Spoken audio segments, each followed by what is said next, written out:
Bismillahirrahmanirrahim. Assalamualaikum warahmatullahi wabarakatuh. Pembahasan kita masih melanjutkan perkara yang kemarin, yaitu menjual beli buah-buahan yang belum layak panen, buah-buahan yang belum masak, yang masih berada di dalam atau di atas pohon. Pembahasan kita kemarin kita kemukakan berkaitan dengan pendapat daripada Imam Nawawi berkenaan dengan jual beli buah-buahan yang belum matang, yang posisinya masih bergantung di pohonnya. Di dalam kitabnya dikemukakan, Bismillahirrahmanirrahim, wala yajuzu bai'us samrati mutlaqan, dan tidak boleh menjual buah-buahan dengan mutlak illa ba'da buduwi solahiha, kecuali sesudah tampak kemanfaatannya, kecuali sesudah tampak kebaikannya. Berkaitan dengan masalah buah-buahan, maka ada yang menerjemahkan kecuali sesudah tampak kematangannya.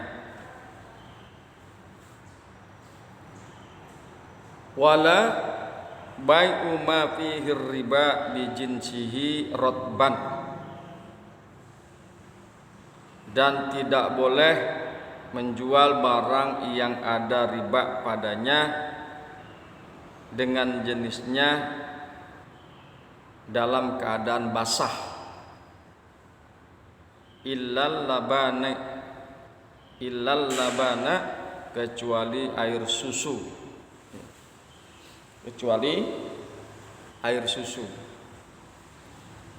Itulah yang akan kita bahas pada pagi hari ini, masih berlanjut dengan masalah kemarin. Bismillahirrahmanirrahim. Wala yajuzu bai'us samrati mutlaqan, dan tidak boleh jual beli buah-buahan mutlak illa ba'da buduwi solahiha, kecuali setelah nampak matang buah tersebut, sudah layak untuk dipetik.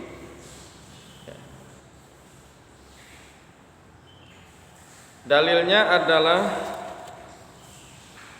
sebagaimana yang dikemukakan oleh Abdullah bin Umar radhiyallahu anhu,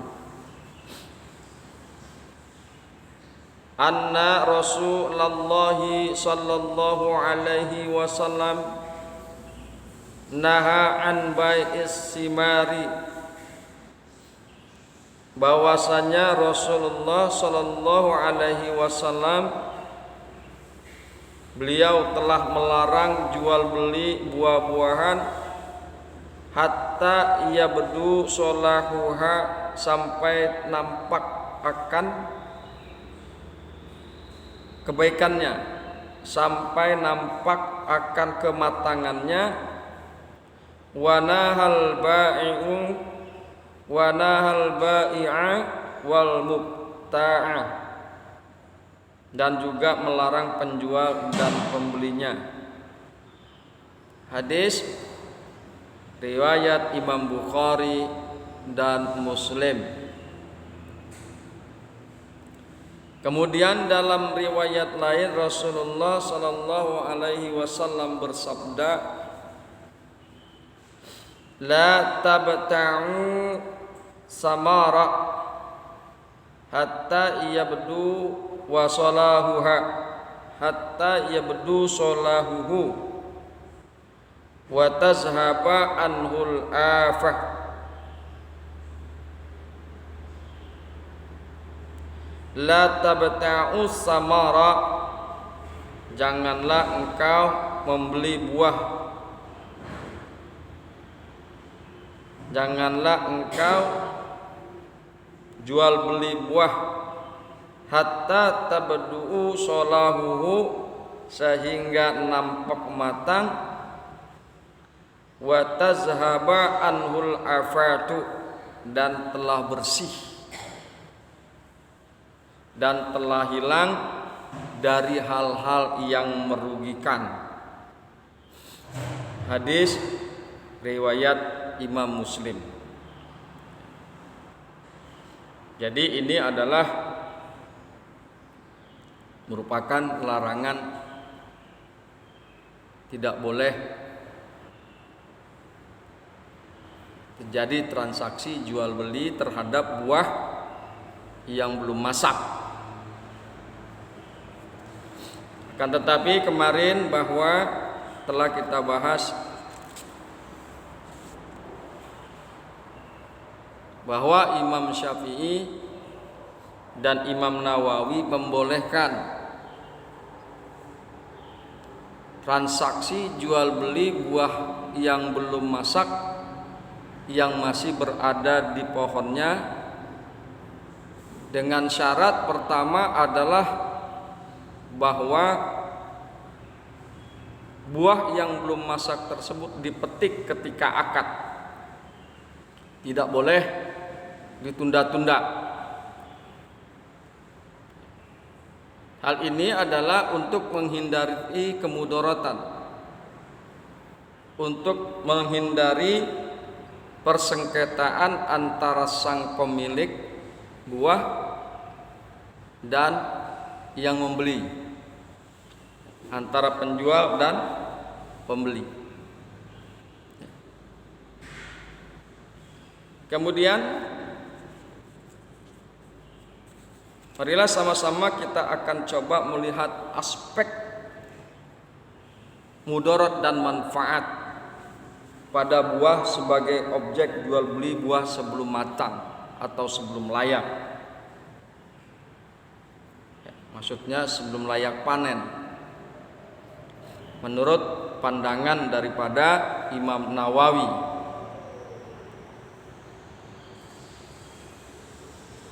bahwa Imam Nawawi berpendapat bahwa jual beli buah sebelum layak panen, sebelum masak diperbolehkan,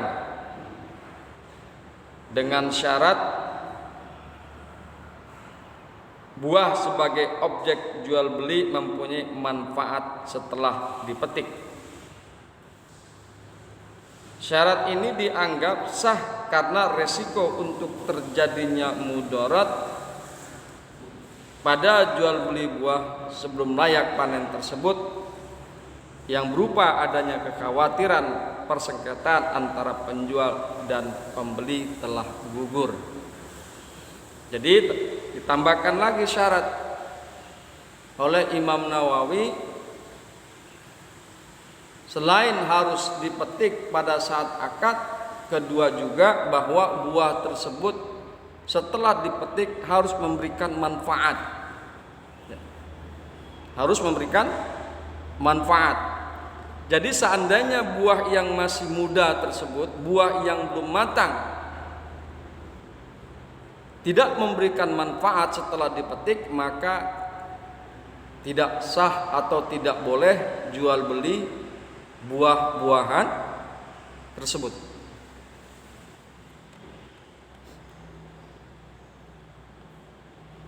Pendapat Imam Nawawi ini sesuai dengan alasan Imam Nawawi bahwa apabila jual beli buah sebelum layak panen dilakukan tersebut dengan membiarkan buahnya berada di pohon untuk ditunggu matangnya, maka akan timbul persengketaan antara penjual dan pembeli di saat panen nantinya. Di saat panen nantinya, buah yang diharapkan atau telah ditaksir akan baik kematangannya ternyata tidak baik hasilnya, karena perubahan alam yang tidak bisa ditentukan secara pasti oleh manusia. Oleh karena itu, Imam Nawawi sekali lagi mensyaratkan buah harus dipetik ketika akad, karena dikhawatirkan jika tidak segera dipetik akan terjadi panen yang tidak sesuai dengan harapan oleh si pembeli. Kita tidak tahu, manusia tidak paham kapankah bencana itu akan datang, kapankah hama itu akan datang menimpa buah-buahan, kapankah penyakit itu akan datang menimpa buah-buahan. Sedangkan sang pembeli berharap bahwa pada waktu panen nanti buahnya itu baik, bagus, kualitasnya bagus, kuantitasnya banyak. Akan tetapi sekali lagi bahwa tidak ada yang bisa memastikan untuk suatu perkara yang akan datang, termasuk perkara buah-buahan. Katakan buah-buahan itu akadnya adalah bulan sekarang, yang akan dipetik nanti 2 bulan kemudian, karena 2 bulan kemudian buah itu layak panen, buah itu sudah matang. Tetapi siapa yang bisa memprediksi secara baik dan benar bahwasanya 2 bulan ke depan buah-buahan tersebut akan kualitasnya baik, kuantitasnya banyak, matang sesuai dengan harapan si pembeli. Kemarin telah disinggung berkaitan dengan masalah terjadinya persengketaan pada zaman Kanjeng Nabi Muhammad sallallahu alaihi wasallam antara penjual dan pembeli. Ternyata ketika dipanen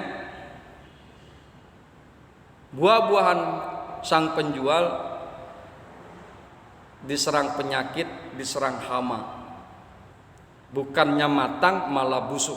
Sang pembeli merasa kecewa. Nah, kalau kondisi seperti ini sudah Allah kehendaki seperti ini, lantas siapa yang mau bertanggung jawab? Manusia tidak bisa memprediksi ke depan. Bisa jadi bahwa sekali lagi Imam Nawawi mengemukakan bahwa buah itu harus segera dipetik ketika akad, dikhawatirkan bahwa pada saatnya akan dipetik panen nanti buah tersebut rontok diterpa oleh angin, buah-buah tersebut dihajar oleh hama, buah-buahan tersebut dihajar oleh penyakit, sehingga buah-buahan tersebut bukan menjadi matang dan baik, akan tetapi menjadi busuk. Sehingga ketika dipetik kualitasnya tidak baik dan kuantitasnya menurun, jumlahnya tidak sesuai dengan harapan sang pembeli. Oleh karena itu dalam kondisi seperti ini bisa jadi sehingga sang pembeli merasa dirugikan karena telah bersepakat membeli, dan bila pembeli mengurungkan untuk membeli, maka penjual yang akan dirugikan. Jika jual beli itu dilanjutkan dengan kondisi panen yang tidak baik, jual beli tersebut dilanjutkan, maka yang rugi adalah si pembeli, karena dia telah harus mengeluarkan uang, tetapi hasilnya tidak sesuai dengan harapan. Apabila diurungkan, tidak jadi dibatalkan jual beli tersebut, maka sang penjual yang merasa rugi. Oleh karena itu hal ini sebagai pertimbangan daripada Imam Nawawi karena memperhatikan kondisi alam yang belum tentu kepastiannya. Ya. Sehingga sekali lagi bahwa Imam Nawawi mensyaratkan ketika terjadi jual beli buah yang belum matang, maka buah-buahan tersebut harus dipetik ketika akad. Tidak harus menunggu matangnya buah-buahan 2 bulan atau 3 bulan ke depan. Bismillahirrahmanirrahim. Kemudian dengan adanya tinjauan aspek ketidakpastian yang dapat merugikan salah satu penjual dan pembeli, inilah anggapan mudarat menjadi sebuah indikasi larangan jual beli dan ditetapkannya syarat harus dipetik. Syarat tersebut untuk menghindari larangan jual beli buah sebelum layak panen, sehingga masuk dalam kategori jual gharar. Jadi syarat tersebut adalah untuk menghindari terjadinya larangan jual beli buah yang belum layak panen. Intinya bahwa sebagaimana Kanjeng Nabi mengemukakan, sesungguhnya Rasulullah sallallahu alaihi wasallam melarang jual beli buah-buahan sehingga matang. Melarang penjual dan pembelinya. Oleh karena itu, untuk menghindari larangan ini, Imam Nawawi kemudian memberikan syarat bahwa buah-buahan tersebut harus dipetik segera ketika akad.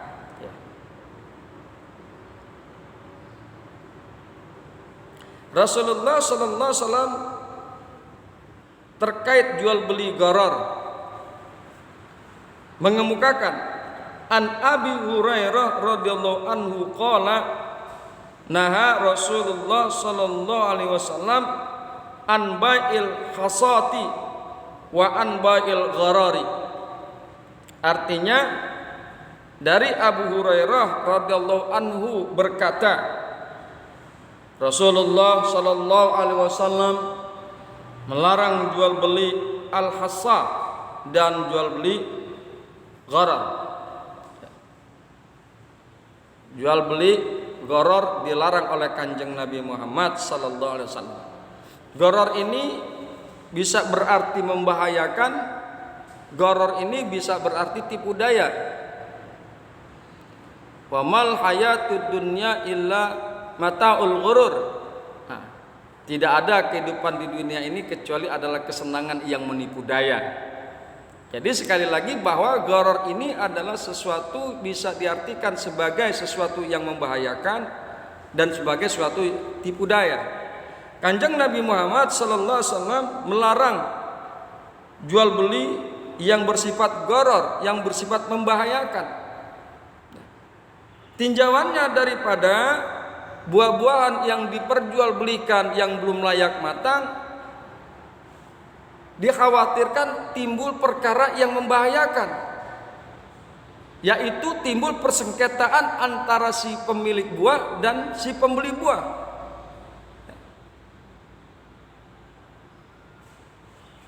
Jadi sekali lagi bahwa oleh karena itu Kanjeng Nabi Muhammad melarang jual beli gharar, tipu daya. Kanjeng Nabi Muhammad melarang jual beli tipu daya yang akan merugikan, baik itu merugikan si penjual maupun merugikan si pembeli. Jadi tinjauannya intinya bahwa Kanjeng Nabi Muhammad sallallahu alaihi wasallam melarang jual beli gharar, baik gharar itu dalam sifatnya membahayakan maupun dalam sifatnya sebagai tipu daya.